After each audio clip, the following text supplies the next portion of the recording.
He didn't just sleep with my best friend, he forged my name, stole my empire, and smiled while burying me alive. So I vanished. But I didn't cry. I calculated. And when I returned, I didn't knock. I owned the building. Oh. He watches me from rock bottom, begging for mercy, while I sign contracts with the same hand he tried to erase. They say when your life falls apart, you hear it. A crash, a scream, a bang. But mine started unraveling in silence. The kind of silence that hums underneath chandeliers and luxury. Quiet, heavy, dangerous. In Rosebridge, I was known as a woman who had it all. CEO whisperer. Investment darling. The woman behind the Bennett Group's rise. Though officially that title belonged to my fiancé, Lucas Bennett. Let's just say he wore the crown, but I built the throne. We were the ultimate power couple, the it pair of every magazine spread. He had the jawline and political charm. I had the brains and a Rolex more accurate than half the advisors in the city. We were goals, or so people thought. And then there was Isabel Monroe, my best friend since grad school. Stunning, stylish, a marketing maven with an eye for luxury and an appetite for headlines. She was my ride or die. Or so I thought. Between the three of us, we ran Rosebridge like our personal playground. Lucas on deals, Isabel on media, and me, quietly pulling every string like the calm at the center of a storm. Our engagement party was just a week away.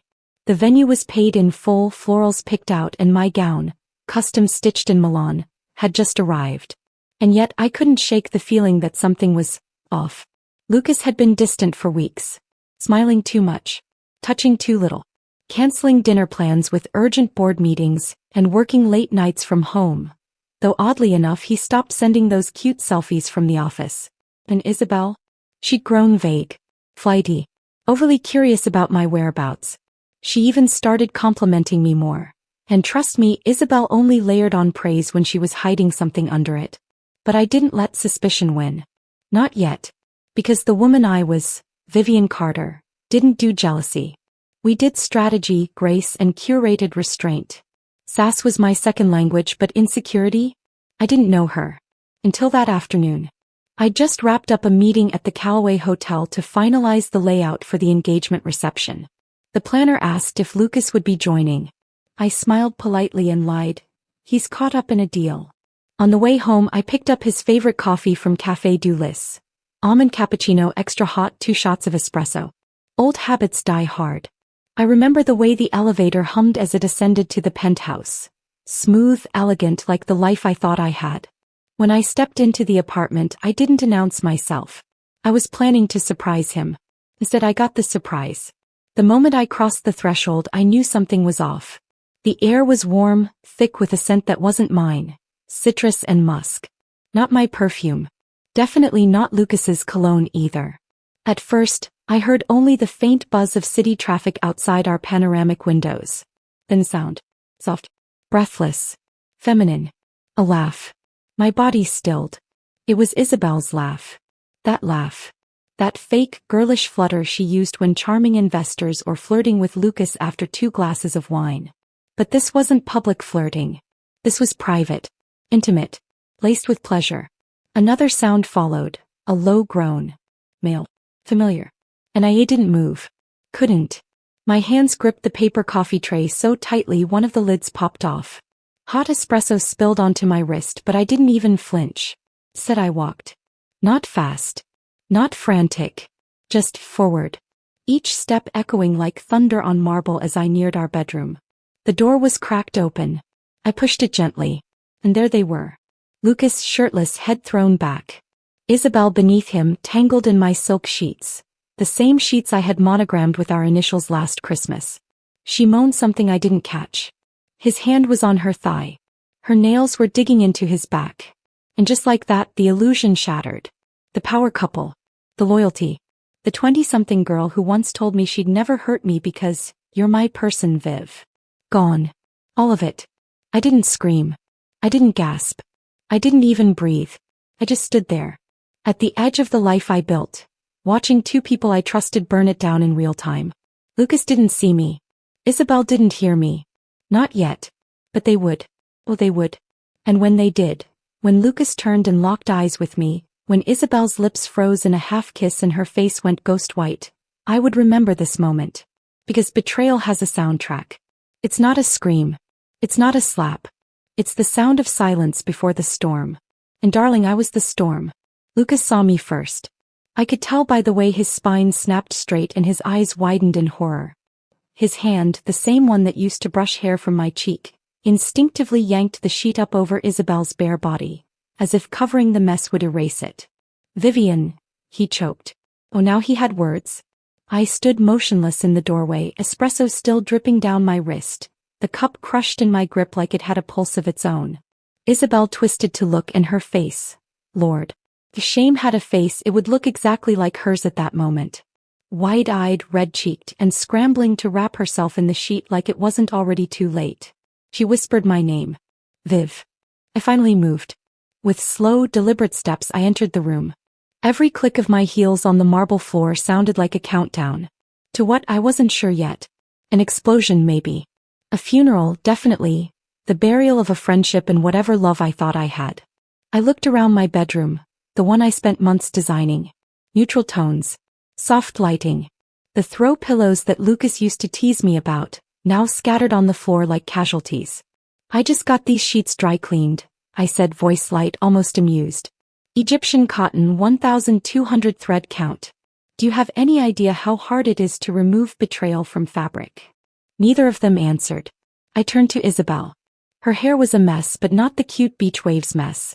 No, this was the kind of mess that comes from rolling in a bed that doesn't belong to you. Out of curiosity, I asked, was this a one-time thing, or did you two just stop caring whether I found out? Lucas tried to speak, but I cut him off with a raised hand. I'm not interested in fiction, Lucas. Save your breath. He stood there, half-covered, flustered. I had seen that face before, at investor meetings when a deal went south. But this wasn't a negotiation he could charm his way out of. You've been so distant lately, he started. Always busy, always working. I didn't plan for this to happen. Of course not, I snapped. You never plan for betrayal. It just slips in between meetings and late-night texts, right? He sighed and looked away. I needed something real, he muttered. You were always somewhere else. Always thinking 5 steps ahead. Isabel, she listened. She made me feel seen. Oh, I said, placing the crushed coffee on the nightstand. So this was about you feeling invisible while I was building your empire. How tragic. Isabel, to her credit, at least had the decency to flinch. She finally spoke, her voice soft and wobbly. Vivian, I didn't mean to hurt you. Just, it happened. We didn't plan it. Stop saying that, I snapped, turning to her. You didn't plan it, but you sure as hell repeated it. Don't insult me by calling this an accident. Her lip quivered. I stepped closer. You were my best friend, I said, my voice dropping to a near whisper. You held my hand when Lucas proposed. You helped me pick my wedding dress. And now here you are, playing house in my bed. I was jealous, she blurted. You always had everything, Viv. The business, the brains, the perfect life. I was always the sidekick. I stared at her for a long beat. You weren't my sidekick, Isabel. You were my sister. And you burned it all, for this. I glanced at Lucas with a look of utter contempt. A man who couldn't handle a strong woman, so he downgraded to someone more manageable? Lucas bristled. You don't have to be cruel. I turned to him, letting out a sharp laugh. Oh honey, if you think this is cruel, wait until you read the NDA clause I slipped into our partnership agreement. That shut him up. Vivian, he said, stepping closer. Please. Let's talk. I stepped back. We are done talking. But we have history. We have wreckage, I corrected. Not history. I walked over to the closet, pulled out my weekender bag. One I always kept packed in case of emergency business trips. Turns out it was perfect for a different kind of departure. Viv, don't walk away, Isabel pleaded. I zipped the bag with a calmness I didn't feel. Oh, I'm not walking. I'm strutting. Lucas moved to block the door. Can we please just sit down and talk like adults? I tilted my head, narrowed my eyes. Sure. But before that, quick question. Do adults usually screw their fiancé's best friend, or is that just something you two trendsetters do? He stepped aside. Thought so, I said. I took one last look around the apartment. My apartment. The place I decorated with purpose and love. The place I planned to raise children in. The place I just lost in a matter of minutes. Then I turned to Lucas. This was your chance, Lucas. Your moment to be more than what people expected. But instead you became exactly what I always feared you'd be, predictable. Weak. Forgettable. And to Isabel, I hope the betrayal was worth it. I really do. Because I promise you whatever comes next, won't be. I walked out the door with my bag slung over my shoulder and my heart split into shards. But my spine? Straight as ever. Down the elevator, out through the lobby into the cold air of Rosebridge. I didn't cry. Not then. Instead, I opened my phone and did something that shocked even me. I deleted every photo of us. And then I texted my assistant. Clear my schedule. Indefinitely. Because in that moment I knew exactly what I needed to do next. Disappear. And rebuild. Not just a life, but a legacy. One he couldn't touch. Disappearing wasn't nearly as glamorous as it sounds. It wasn't running down an airport runway in a trench coat or changing my name in a smoky casino with a mysterious smile. It was quieter than that. More deliberate. Like ash settling after a fire. I left Rosebridge the next morning, no press conference, no scandalous goodbye. Just a one-way train ticket to Silver Hollow Bay, a sleepy little coastal town known for two things: overpriced saltwater taffy and a population of people who didn't give a damn who you used to be. Which suited me just fine. The first few days were a blur of silence, wind, and sea air. I rented a weathered little cottage with creaky floorboards and a clawfoot tub older than my career. There was a garden out back, mostly weeds and forgotten tomato vines, and a stubborn seagull that tried to claim the porch swing as his throne. It wasn't home. But it was safe. And for now that was enough. I turned off all news alerts, logged out of every social media account, and ditched my designer wardrobe for jeans, white tees, and oversized cardigans. My phone stayed off most of the time except for the burner line I used for basic things: groceries, utilities, and the occasional freelancing gig under the alias Vera Hart. Vivian Carter, power strategist and media darling? She was gone. At least that was the plan. But the thing about being a woman who built empires is, the hunger doesn't die just because your heart broke. It simmers. It waits. And eventually it begins to whisper. Build again. It was on a Tuesday, I remember, because the seagull had pooped on my welcome mat for the third day in a row, that I first heard about Crosstech Ventures. I had walked into a local cafe called Driftwood Beans, where the coffee was mediocre but the Wi-Fi was fast. I sat near the window, scrolling freelance listings with one hand and sipping a lukewarm chai with the other when a quiet argument caught my attention from the next table over. Two men in tailored suits were whispering about a pitch gone wrong. Something about market intelligence, data gaps, and a lack of strategy. Damien's going to kill us, one of them muttered. That name, Damien, stirred something. Not recognition. Just curiosity. I looked over, catching enough of their screens to realize they were trying to salvage a proposal for a mid-sized private equity firm.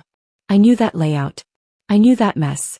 And without thinking, I scribbled a quick flow correction on a napkin, walked over and placed it between them. Next time, don't open with projected margins. Lead with the story. Always. They stared at me like I'd just dropped a grenade. I smiled, turned, and walked out with my half-empty chai.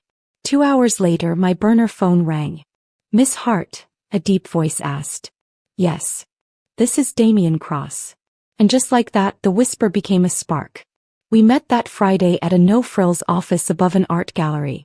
No plaque, no glass walls, no flashy receptionist. Just a matte black door and a man with sharp eyes who looked like he didn't smile often, or need to. Damien Cross was not what I expected. Younger than I'd imagined, but with a weathered intensity. His suit was clean but not flashy. His presence was still but commanding. You're not what I expected either, he said as I stepped into the room. Do you usually expect women with coffee-stained sneakers and oversized cardigans to fix your pitch decks?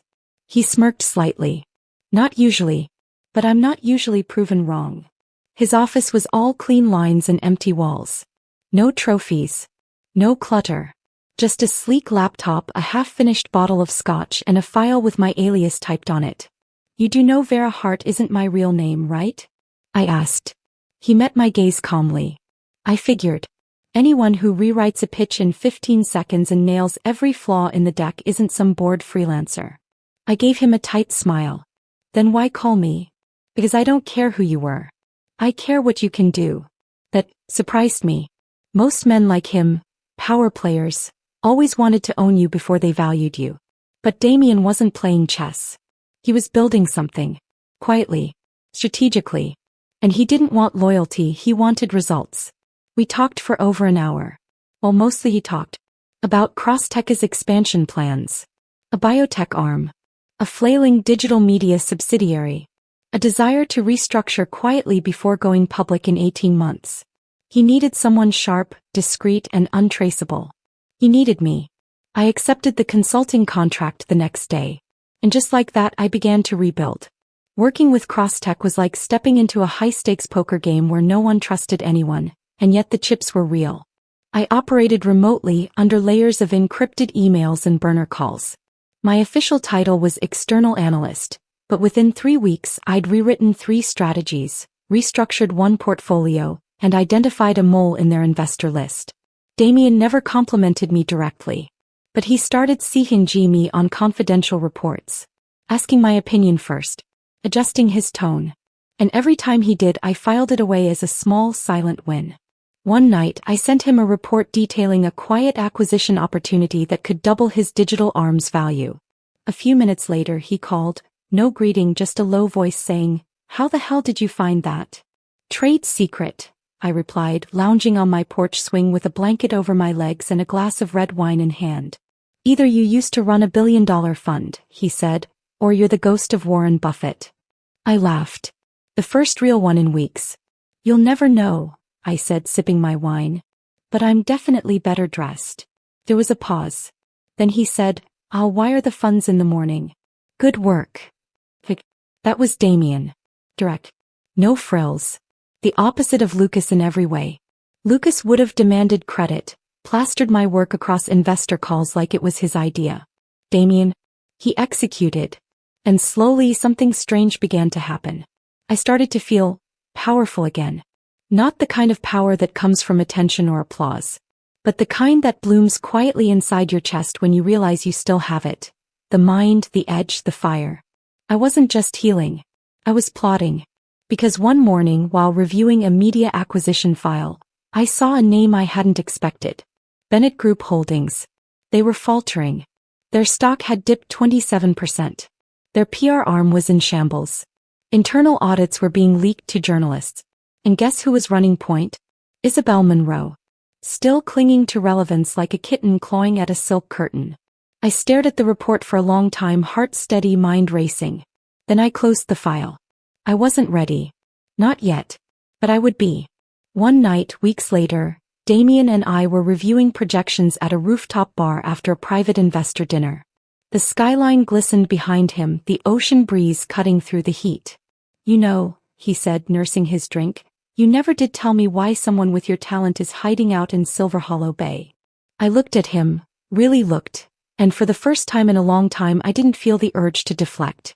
I swirled the last of my wine and said, "Because sometimes when your world burns down, the smartest thing to do is watch the flames. And then you start building again with the ashes." He stared at me for a beat, then nodded. "Sounds like you're almost ready." "Ready for what?" He smiled, rare and unreadable. "To stop hiding. No one sees a queen when she's crawling through the rubble. They only see her when she rises, crown polished, enemies trembling. But here's the secret they forget. She's most dangerous when she's still quiet." And quiet was exactly what I needed. Over the next month in Silver Hollow Bay, I perfected invisibility. Still consulting for Crosstech, still cashing hefty wires from Damien, still making it look like I was just a brilliant recluse with a knack for fixing broken empires. But inside, I was watching, and plotting, and calculating every move like I was playing chess against the devil, with Isabel and Lucas as my pawns. It started when I saw the second article. Bennett Group faces investor exodus amid PR chaos. It was small, buried on the third page of a digital finance blog. Most people would have scrolled past it. But not me. Because I knew those buzzwords: internal misalignment, leadership uncertainty, delayed funding rounds. Translation: they were bleeding. Silently. Fully. Publicly they still held it together with press fluff and smiling interviews. But behind the scenes, they were running out of duct tape. And that's when the idea came. What if I didn't just destroy them? What if I owned them? It took 3 days to set up the fake name, Evelyn Langley, complete with a quiet offshore trust shell corporations, and an email address that looked like it belonged to a 70-year-old heiress with a thing for antique clocks and dividend yield. Within the week, Evelyn had purchased 2.8% of Bennett Group's Class B shares through a blind investment consortium. Nothing major. Just enough to get invited to the next shareholder call. I didn't tell Damien. Not because I didn't trust him, but because this wasn't about Crosstech. This was about me and the reckoning they didn't know was coming. Instead, I played my part. Showed up to meetings. Delivered strategies. Shot down mergers that didn't make sense. Meanwhile, at night I watched Isabel. Her interviews were painful to endure. Her sentences were all glitter, no substance. Phrases like disruptive synergy and emotional market pivots, tossed around like she'd swallowed a TED Talk playlist. Lucas was less visible. Probably hiding. Or sulking. Or maybe realizing that building a kingdom on a woman's back doesn't work when that woman walks away and takes the blueprint with her. So I waited. Because timing isn't just important in war. It is the war. Damien noticed the shift. "You're sharper lately," he said one morning over espresso. "More focused. Like you're playing a game I can't see." I shrugged. "Maybe I'm just done pretending I want peace." He studied me for a moment. "You remind me of someone," he said finally. "Let me guess, your dangerous ex?" He smiled faintly. "No, myself. Right before I left the military. That caught me off guard. I didn't know you served. Most people don't. I like it that way. Why'd you leave?" He held my gaze. Too many leaders making decisions they didn't bleed for. I understood that in my bones. By mid-month, Evelyn Langley owned 6% of Bennett Group. Still under the radar, still quiet. But now, I had leverage. I called into my first shareholder meeting with a digitally scrambled voice and a proxy representative who sounded like she spent her weekends knitting socks for her grandkids. Lucas was there, voice tight, energy strained. He presented projections with the confidence of a man duct taping his suit together backstage. Isabel chimed in occasionally, her voice falsely bright. They didn't recognize the name. They didn't see me yet. Good. Let them stay blind. Back at Crosstech, Damien invited me to dinner. Not work-related. Not formal. Just dinner. I wore black slacks, a fitted blazer, and my hair in a soft wave. Nothing flashy. Just enough to remind myself that I was still that woman, even if most days I felt like a ghost. We met at a quiet place overlooking the cliffs. The kind of spot with white candles, linen napkins, and a wine list longer than my list of enemies. He pulled out my chair. Old-fashioned. Kind. Dangerous. "You know," he said after the second glass, "I've worked with analysts from Dubai to Singapore. None of them think like you do." "Because I'm not thinking about quarterly profits," I replied. "I'm thinking about chess moves." He grinned. "And who's your opponent?" I looked at him, then away. Someone who thought I'd never play the game. There was a pause. Just long enough for him to consider pushing, but wise enough not to. "Whoever they are," he said, lifting his glass, "they're in trouble." I clinked my glass to his. "Oh," I said, eyes gleaming, "they're already doomed. They just haven't noticed the fire beneath their throne." 2 days later, a leaked email from Bennett Group's marketing head surfaced online. Isabel had tried to blackball a competitor by planting false stories. It backfired. Hard. Investors pulled out. Press swarmed. Social media caught on like wildfire. And Evelyn Langley? She quietly acquired another 4%. Just like that, I held 10% of the company. One more move and I'd have board privileges. And then, my darlings, the curtain would rise. Late one night, Damien called. No business. Just a quiet voice saying, "I saw the news. Isabel's unraveling." I didn't respond immediately. "Do you think she knows it's you?" he asked. "She will," I said. "But not yet." He paused. "Do you want her to?" I sipped my tea, standing barefoot by the open window, wind teasing the hem of my robe. "I don't want recognition," I said. "I want silence. The kind that follows collapse. The kind that makes them remember." "You sound like a woman with a vendetta." "I am a woman," I said, "who got tired of swallowing smoke just to keep their fire burning." He didn't say anything for a while. Then softly, "For what it's worth, I hope your fire consumes everything that ever hurt you." That night I dreamed of boardrooms and firelight. Of Lucas, pale and shaken, reading my name on an ownership file. Of Isabel, scrambling to spin stories while the ground vanished beneath her. And of me, seated at the head of the table they once denied me. Not as a guest. As the queen. The first time I saw Isabel's face on the news after leaving Rosebridge, I almost laughed. She was standing in front of the Bennett Group headquarters, wearing a blazer that looked like it had been borrowed from Lucas's closet and an expression that screamed, "Please, someone believe I'm still relevant." The reporter's headline read, "Bennett Group struggles as Isabel Monroe assumes PR lead." Isabel. The girl who once cried over chipped nail polish was now trying to keep an empire from burning to the ground. Life really does have a twisted sense of humor. But I didn't just want humor. I wanted strategy. And I had it. A week earlier I'd quietly sent a collection of files to a journalist friend. Someone who owed me a favor after I saved his career from a libel lawsuit 2 years ago. The files contained evidence of Isabel's creative bookkeeping. Let's just say she had a talent for rerouting company marketing funds to personal accounts for things like luxury spa memberships and a suspiciously expensive diamond bracelet. Within 24 hours the story broke. PR head Isabel Monroe accused of misappropriation of funds. Cue outrage. Cue investors calling for transparency. Cue Lucas trying to do damage control with that fake earnestness he perfected years ago. I watched the chaos unfold from my little coastal cottage, a steaming mug of tea in one hand and my laptop in the other. The best part? Isabel didn't even suspect me. Not yet. She blamed corporate sabotage, as if some rogue assistant was out to ruin her. Meanwhile, Lucas probably thought it was just bad luck. Or maybe one of his competitors smelling blood. But I knew better. This was me. Quiet, precise, deliberate. Like smoke slipping under a locked door. 3 days after the leak, Lucas held a press conference. He tried to flash his signature grin, but the cameras picked up the strain around his eyes. "Bennett Group stands by our leadership," he said. "We are investigating these allegations and..." Boom. Halfway through his speech, another leak dropped. This time an old email thread between Lucas and Isabel discussing how to push me out of the company after the engagement party. The thread included gems like, "She's too smart for her own good," and "We can sideline her after the wedding." It was delicious watching the reporters' faces as the notifications hit their phones. Lucas froze on stage, his mouth halfway open like someone had hit pause on his brain. The questions flew at him like darts. "Mr. Bennett, did you plan to remove Ms. Carter from leadership? Was this a coordinated effort between you and Ms. Monroe? Are the allegations of fund misuse connected to this internal dispute?" I turned off the TV before it ended.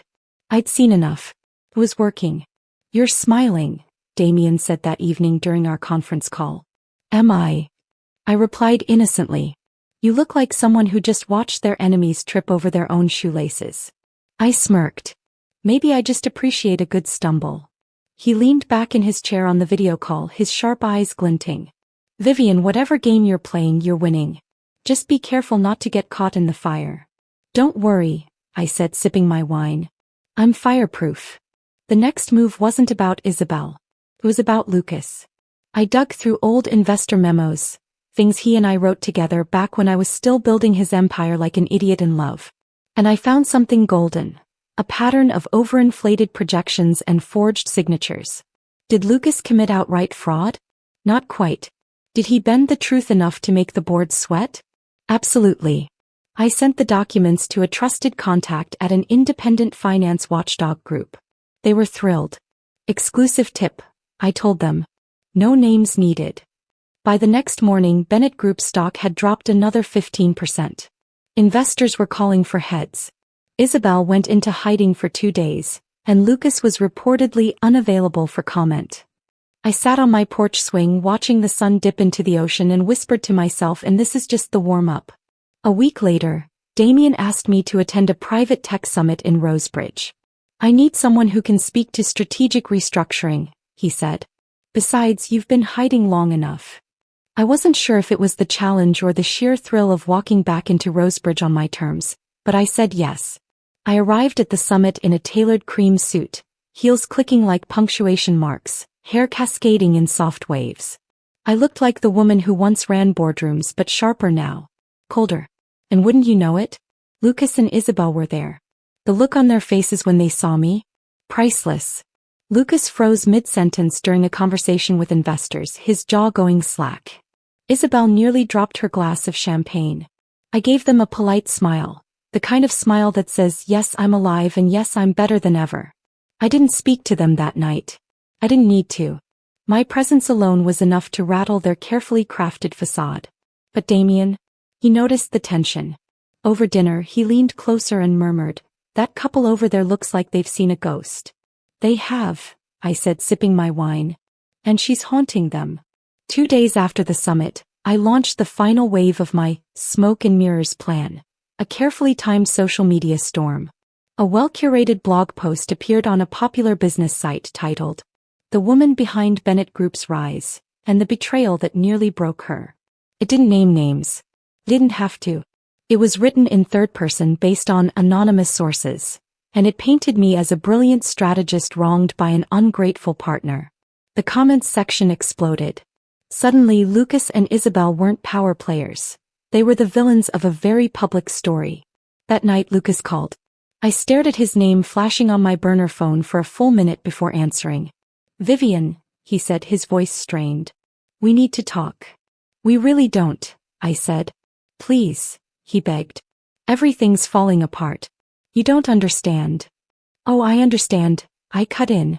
"You built your empire on my back, Lucas. Now you're choking on it." "Viv, I made a mistake." I smiled into the silence. "No, darling. You made a choice. And so did I." Then I hung up. There's a specific kind of silence that follows a well-placed bomb. Not the chaotic kind. No, that comes later. First, there's the pause. The stunned, hollow moment when people realize everything they believed might be a lie.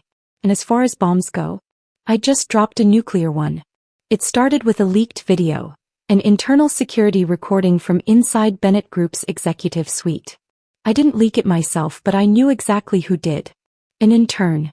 Someone Lucas had once humiliated in a board meeting for not knowing her place.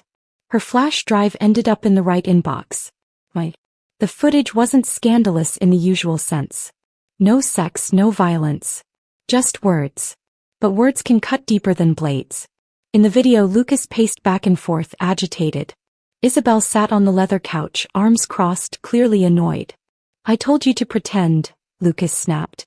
Isabel rolled her eyes. "It wasn't pretending. You know I care about you." "You were supposed to keep her calm," he barked. "Let her feel in control until the wedding. That was the plan. Then we'd sideline her." "Don't act like I forced you," she snapped. "You were the one who said she was too cold, too calculating. You wanted a soft woman. One who would smile and nod." "You weren't supposed to fall for me," he muttered. And then Isabel, voice trembling, said the quiet truth out loud. "I didn't mean to. I just wanted it to be real." The video dropped anonymously on a Tuesday morning. By Tuesday afternoon, it had over 2.3 million views. By evening, every major financial site was dissecting it like it was a state secret. Lucas Bennett and Isabel Monroe caught admitting to strategic betrayal. Calculated love? Former fiancé speaks out through allegory blog post.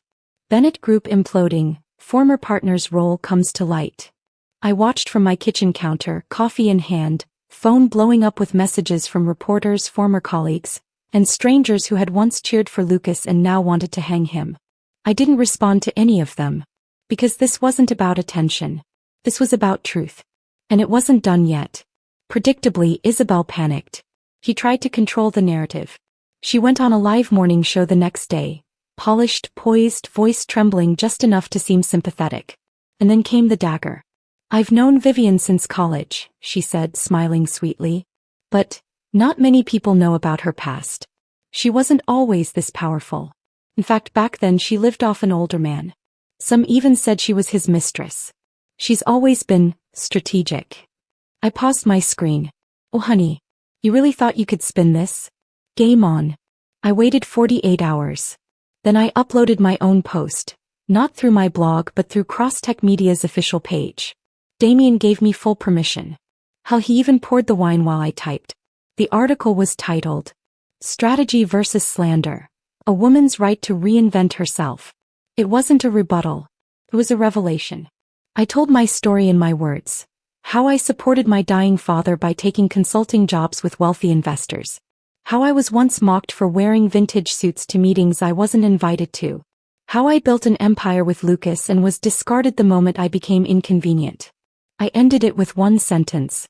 If being powerful, ambitious, and unforgettable makes me a threat, then maybe more women should be dangerous. The post exploded. Women reposted it. TOs quoted it. Even Crosstech's competitors congratulated me. And then Damien spoke.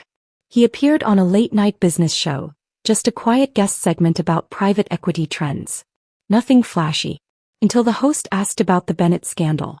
Damien took a breath and said, "Vivian Carter is the sharpest mind I've ever worked with. I watched her build, I watched her rise, and I watched her walk away from betrayal with her dignity intact. The rest of the world is just catching up to the fact that she was always the force behind the throne. And if anyone thinks they can shame a woman for surviving, they can come face me." And just like that, the world flipped. Lucas tried to recover. He released a statement saying, "Deep regret," and "poor judgment." But the board wasn't having it. Stockholders weren't having it. Public opinion was done. Within a week, Lucas was removed from CEO position. Isabel's contract was terminated. A federal audit was launched into financial misconduct. Investors began buying out shares, but not fast enough. Because you know who was waiting? Me. Under Evelyn Langley's name, I bought controlling interest through 3 separate trusts. And then, I walked into the Bennett Group boardroom like I had never left. They weren't expecting me. Lucas sat at the end of the table, pale, sweating through his shirt. Isabel was beside him, lips pressed so tight they could have snapped. I dropped my folder on the table with a satisfying thud. "Surprised?" I asked, smiling sweetly. Lucas stood. "Vivian, this." "Sit." He did. Isabel's voice trembled. "You don't have to do this." "No, I don't," I replied.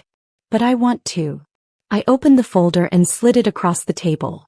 A merger agreement between Bennett Group's media arm and a Crosstech subsidiary. My terms. My signatures. "Sign it," I said. "Or the board will." Lucas stared at it. "Why?" he whispered. "Why are you doing this?" I leaned forward. "You took everything from me. My trust. My reputation. My name." I smiled wider. "So now I'm taking everything you built with it."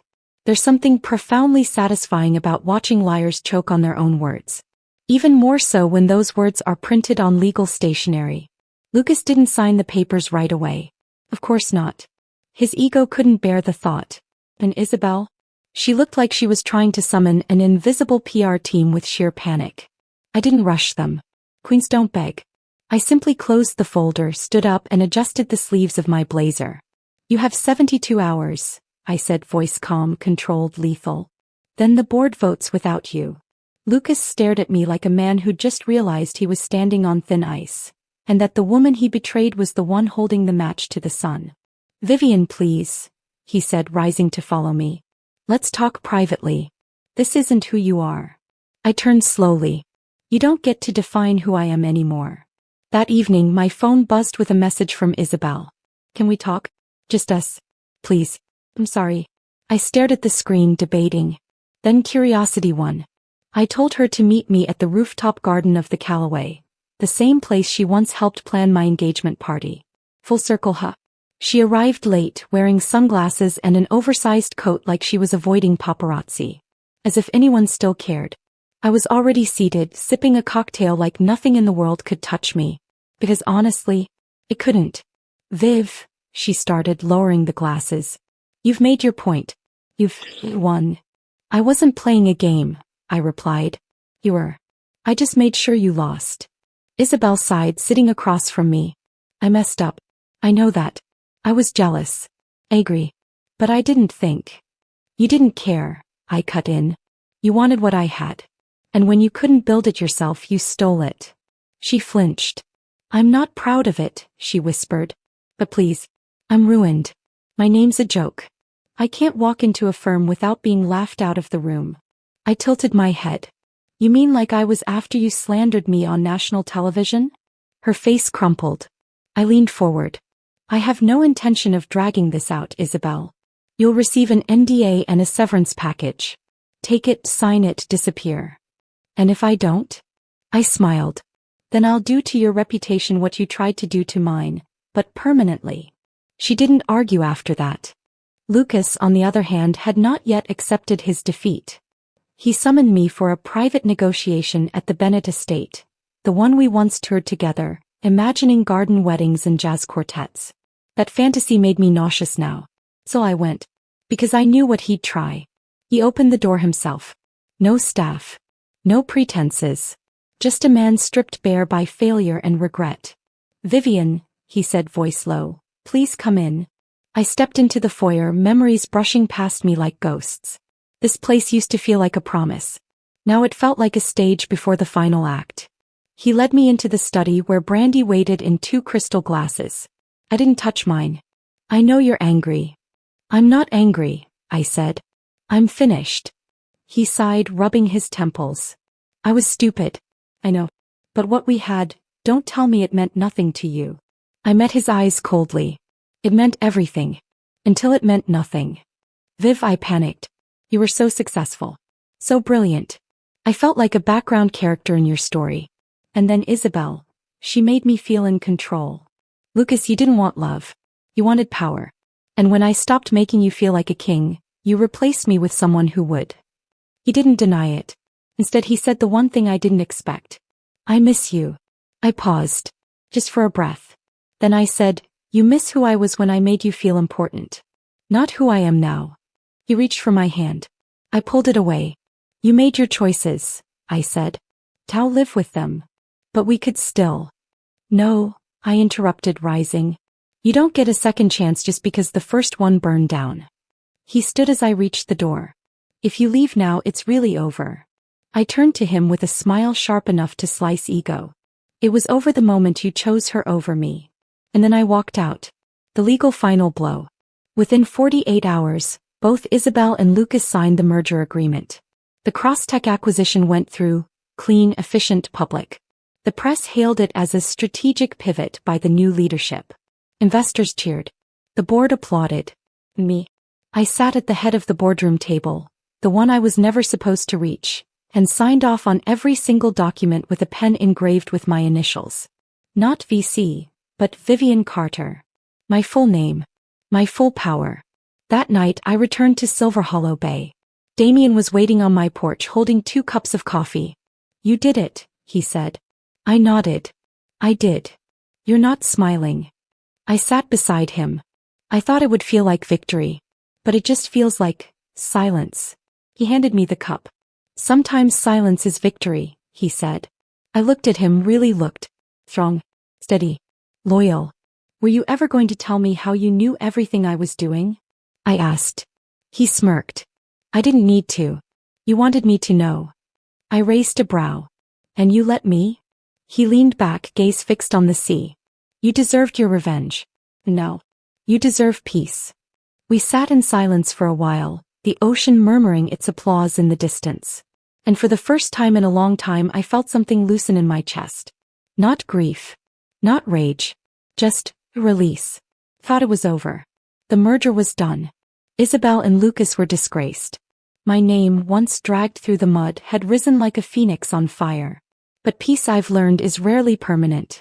Especially when your past isn't finished with you. It began with an email from Crosstech's legal team, a routine audit of Bennett Group's archives post-acquisition. They'd uncovered several flagged documents Lucas had tried to bury deep in the system. My name was on all of them. So was my signature. Only I never signed a single one. I called in the legal analyst who discovered them. Young, nervous, tapping her pen against the desk. "We found these in a hidden subfolder labeled Legacy Strategy. Each document transfers authority over key assets, under your name, to Lucas Bennett." I scanned the files. There it was. Clean. Convincing. Forged. He hadn't just betrayed me emotionally. He had tried to erase me financially. Legally. Historically.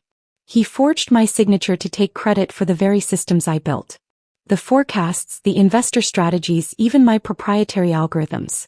He filed them all as his. Dated just before the engagement party. This wasn't just betrayal. This was identity theft. I sat alone in the boardroom of what used to be his company, staring at the city lights, gripping those papers. And for a brief, burning moment I considered revenge all over again. But no, this wouldn't be revenge. This would be justice. The last move. The quiet one. The fatal one. I requested a formal hearing with the board, the legal team, and our top investors. Lucas was required to attend. He arrived late as always, wearing a suit that no longer screamed wealth, just desperation trying to hide behind wool. He smiled at me like we were still old friends. Still ex-lovers. Still equals. That smile died the moment I began speaking. In reviewing Bennett Group's archival contracts, our team found multiple documents with my forged signature, authorizing strategic plans, technology licenses, and fund allocations to Lucas Bennett. These are not just forged. They are fraudulent. The room went dead silent. I dropped the file on the table. Here is the expert handwriting analysis. And here, I clicked a remote, is a metadata trail showing that Lucas accessed and edited these documents from his login 3 days before our engagement party. Lucas stood abruptly. Vivian. Don't. I raised a hand. Not here. Not now. He looked around, searching for support. No one moved. This could ruin me, he said quietly. I tilted my head. You already did that to yourself. The board voted unanimously to initiate legal proceedings. Lucas's remaining shares were seized pending investigation. His access was revoked. His title, honorary or otherwise, was stripped. All history of his contributions was flagged for correction. And the moment the room cleared and I was alone again, I exhaled. Not from satisfaction. From finality. It was done. 2 days later, Isabel released a statement, not to the press but to me. A handwritten letter, delivered by courier. Vivian, I don't expect forgiveness. I just want to disappear without being hunted. I'll be moving abroad. I'll sign whatever you need. I won't speak your name again. I know I don't deserve grace, but I'm asking for quiet. I didn't respond.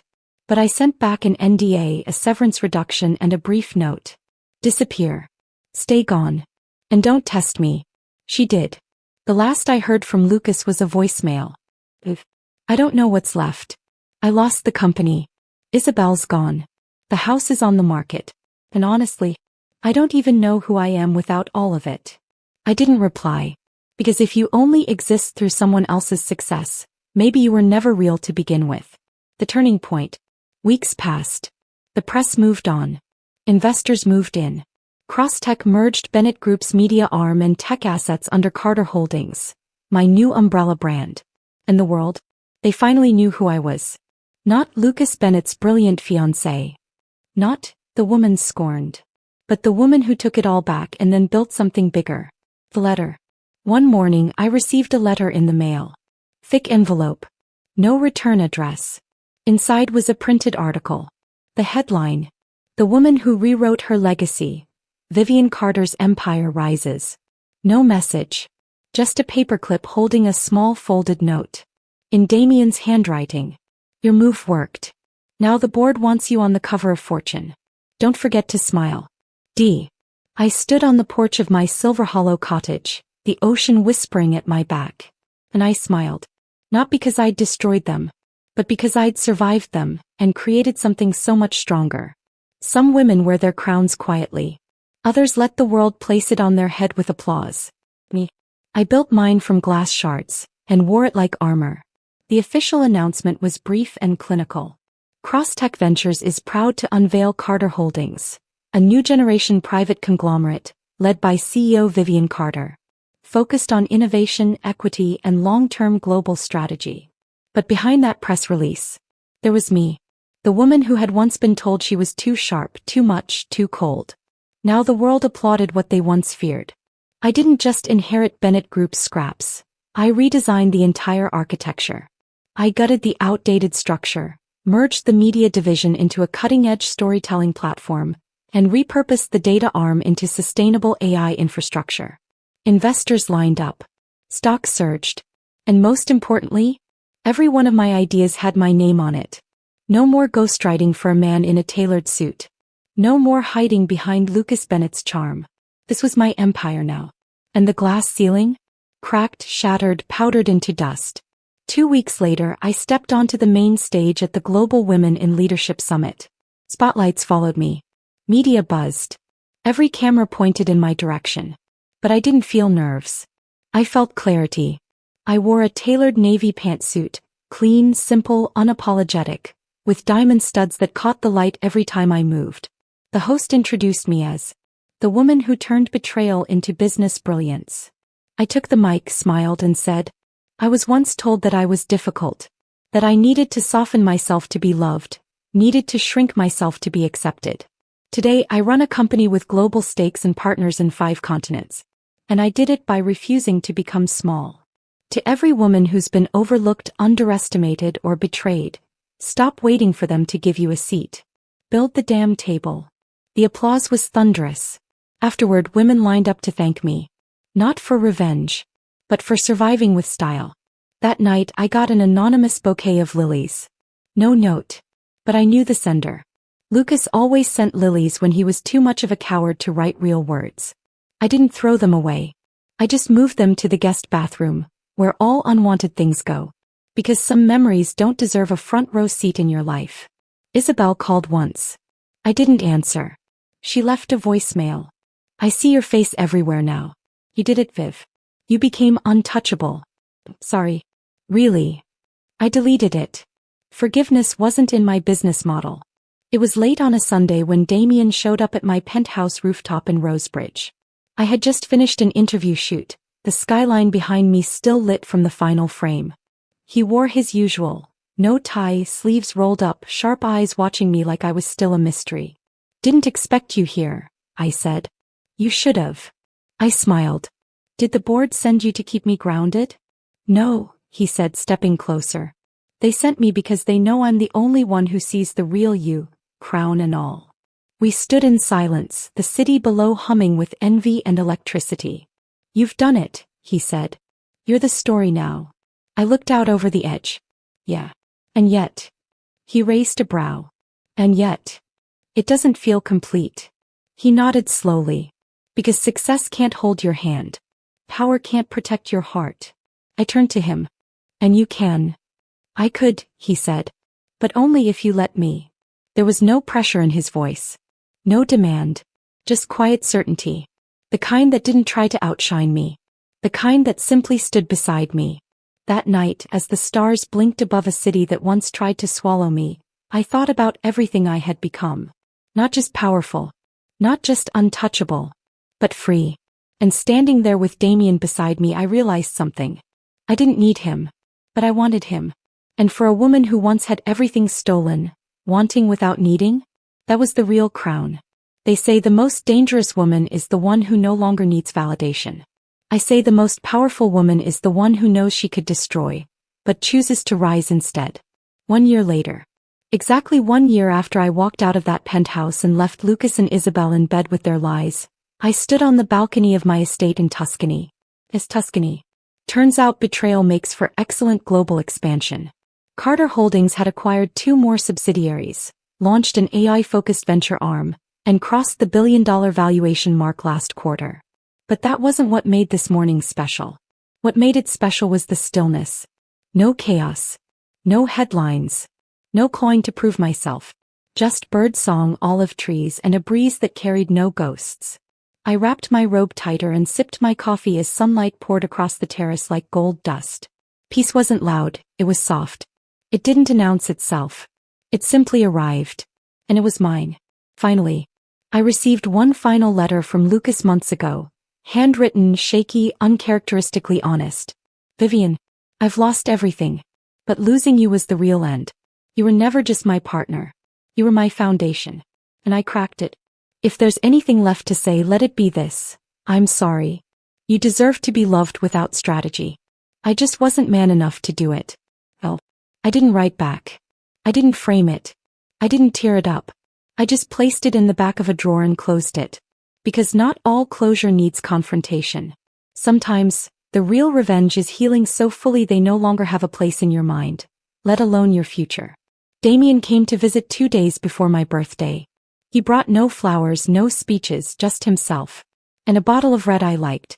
We walked the vineyard that afternoon in silence, sipping wine and brushing fingers like maybe we had all the time in the world. I used to think I'd never trust anyone again, I said quietly. He glanced at me. And now? I still don't, I said with a small grin. But you make it tempting. He chuckled. You always did like a challenge. We reached the top of the hill where the valley unfolded below us like a painting. He turned to me. What do you want now, Viv? Really? I took a long breath, letting the breeze carry my answer. I want laughter. I want long dinners.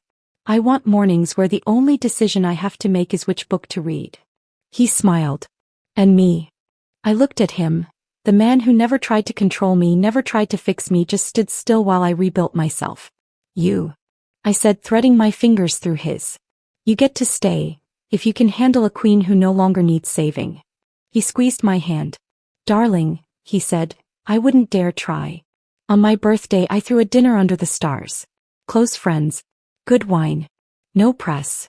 I wore a champagne silk dress, loose waves in my hair and bare feet in the grass. I didn't check my phone. I didn't think about quarterly reports. I didn't mention Lucas. Not once. Instead I laughed until my stomach hurt. I slow danced with Damien in the candlelight while music drifted through the vineyard. And when he kissed me, it wasn't electric. It was steady, warm, certain. The kind of love that doesn't burn you down. The kind that makes you bloom. Later that night I sat alone on the terrace as everyone else slept. I looked up at the sky, vast, clear, unapologetic. And I whispered to the wind, I'm not the woman they tried to break. I'm the woman who became everything they never saw coming. The end.